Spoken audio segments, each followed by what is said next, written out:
20세기 과학자들은 임모와 말했다. 문명은 더 이상 발전할 수 없을 것이라고. 하지만 그들은 틀렸다. 우리는 그로부터 100년간 말도 안 되는 수준의 발전을 이뤄냈다. 비록 전쟁, 가난, 질병 등의 이슈가 있었지만 인류는 보란듯이 그를 극복해내었다.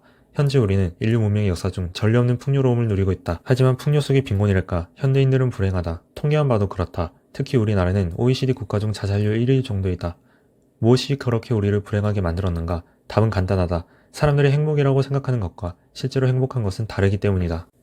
나는 예로부터 행복은 주관적인 것이라 생각했다. 왜냐하면 사람마다 행복의 기준이 다 달랐기 때문이다. 당장에 길을 가는 사람을 아무나 몇 명 붙잡고 물어보라. 당신의 행복이 무엇이라 생각하시나요? 아마 상이한 대답이 나올 것이다. 누군가에겐 술을 마시러 나가는 것이 행복이고, 누군가는 친구들과의 관계를 맺는 것이 행복이고, 누군가는 연인과의 사랑이 행복이고, 누군가는 집에서 아무것도 하지 않는 것이 행복이고, 누군가는 게임을 하는 것이 행복이라 할 것이다. 하지만 행복은 주관적이지 않다. 행복은 과학이다. 우리의 체내에는 신경 전달 물질과 호르몬이라는 것이 있다. 신경 전달 물질은 뇌에서 작용하고 호르몬은 신체 전체에서 작용한다. 도파민, 아드레날린, 노르아드레날린이 분비되면 우리의 심장은 요동친다. 도파민이 분비되면 흥분되며 노르아드레날린이 분비되면 예민해지고 더 나아가 불안감과 초조함을 느끼며 아드레날린이 분비되면 신체가 활력을 띠며 더 나아가는 분노감이 휩싸이게 된다.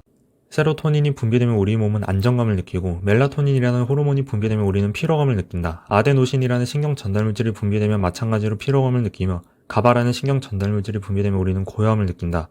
이 모든 신경 전달 물질과 호르몬을 이해할 필요는 없다. 하지만 이런 물질들이 나옴에 따라 우리는 각각 다른 느낌을 받고 감정을 만들어낸다. 이 말을 고지고대로 이해할 필요는 없다. 단지 행복은 도파민, 세로토닌, 옥시토신, 엔도르핀에 의해 결정된다는 것을 이해하시면 된다. 그렇다. 아까 말했듯 행복은 과학이다. 행복은 우리 주관성으로 인해 만들어지지 않는다.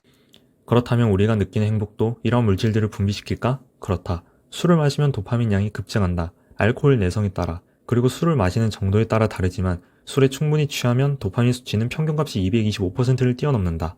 하지만 행복 뒤에는 반드시 고통이 따른다. 도파민 양이 급증하면 다음날 우리 몸에는 엔도르핀이 반대 물질인 다이놀핀이라는 고통 물질이 분비된다. 흔히 마약을 하는 사람들은 단기간의 쾌락 이후에 분비되는 고통 물질로 인해 고통의 민감도가 높아진다. 몸을 살짝 툭 치기만 해도 마치 망치 한 대 얻어맞은 듯이 반응하는 것이다. 행복은 한순간이지만 고통은 더 길게 지속된다. 도파민은 순간적으로 급증하지만 다이놀핀은 체내에 오랫동안 지속되는 것이다. 문제는 사람들은 이를 불쾌감으로 느낀다는 것이다. 불쾌감을 느낀 사람들은 또 다른 행복을 찾는다. 그렇게 그들은 더 많은 술을 마시고 다음날 더 고통스러워한다. 이것들이 지속되면 어떻게 되겠는가? 여러분이 흔히 아는 중독에 빠지는 것이다. 다행히 술을 마시더라도 하루 만에 몸이 망가지진 않는다. 게임을 하더라도 하루 만에 몸이 망가지진 않는다. 하지만 그렇기에 더 위험하다. 우리는 몸이 망가지는 것을 인지하지도 못한 채 서서히 우리 몸을 망가뜨린다. 그렇게 망가진 우리는 심각한 중독에 빠져 이로부터 벗어나지 못한다. 그 결과 모든 것을 누릴 수 있는 우리는 그 모든 것들로부터 불행해졌다. 사람들은 그렇게 술, 담배, 관계, 게임, 스마트폰에 의존하기 시작했다. 외로움을 잘 느끼는 사람들은 연인이나 친구 관계에 의존한다. 그들은 연인, 친구와 함께 있을 때에는 그 누구보다 행복하지만 그들과 헤어져 집에 돌아오면 그 누구보다 비참함을 느낀다. 문제는 이런 관계가 영원히 지속되지 않는다는 점이다. 그들은 그렇게 행복의 의미를 잃어버리고 방황한다. 행복은 멀리 있지 않다. 행복은 내 안에 있다. 라는 말은 단지 인문학적인 비유가 아니다. 과학적인 말이다. 도파민은 복직폐기 영역의 A10 신경계와 흑질 침일부의 A9 신경계에 밀집해 있다. 세로토닌은 필수 아미노산인 트립토판에 의해 장에서 만들어진다. 결국 우리가 행복해지기 위해서는 체내 신경 전달 물질들과 호르몬의 비율을 잘 맞춰야 한다. 하지만 사람들은 그 방법을 모르기에 자신이 행복감을 느끼는 것들을 반복하며 그로부터 행복을 찾으려 한다. 진정으로 행복해지기 위해서는 접근 방식을 바꿀 필요가 있다. 내가 행복하다고 느끼는 것들이 아닌 행복 물질이 나오는 행동들을 숙지하고 그로부터 내가 할 수 있는 행동과 하지 말아야 할 행동을 정하는 것이다. 하지만 이미 깊은 중독에 빠져 있거나 의존성이 강한 상태라면 이런 방법을 안다 해서 바뀌진 않는다. 그리고 이 영상을 통해 나는 도파민, 세로토닌, 옥시토신, 엔도르핀이 분비되는 모든 방법을 알려드리고 여러분의 행동을 바꿔드릴 수 없다. 결국 바뀌는 것은 여러분이 결정하는 것이기에 내가 아무리 열심히 떠들어봤자 실천하지 않는다면 소유의 경읽기와 다를 바가 하나도 없기 때문이다. 그럼에도 나는 각각의 물질을 분비시키는 간단한 방법을 이 영상에서 소개하고자 한다.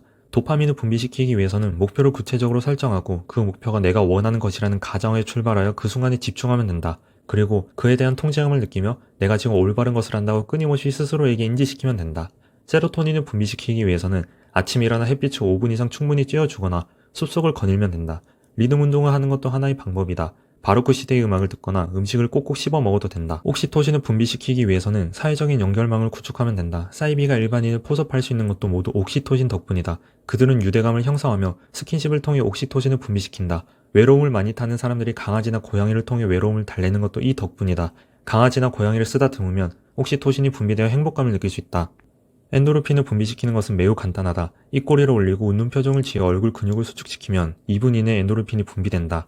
이 방법을 알아도 이 영상을 본 80% 이상은 영상을 끄는 즉시 이를 까먹을 것이다. 실천하는 것은 더 적은 비율일 거라 예상한다. 왜냐하면 동기가 없기 때문이다. 이 내용이 과학적으로 증명되었음에도 불구하고 자신이 세상을 보호하기 위해 여러분은 이 정보를 배척할 확률이 높다. 따라서 나는 다음 영상을 통해 여러분이 중독에서 벗어나는 모든 방법을 다루려 한다. 그를 위해 구독, 좋아요 한 번씩만 부탁드립니다.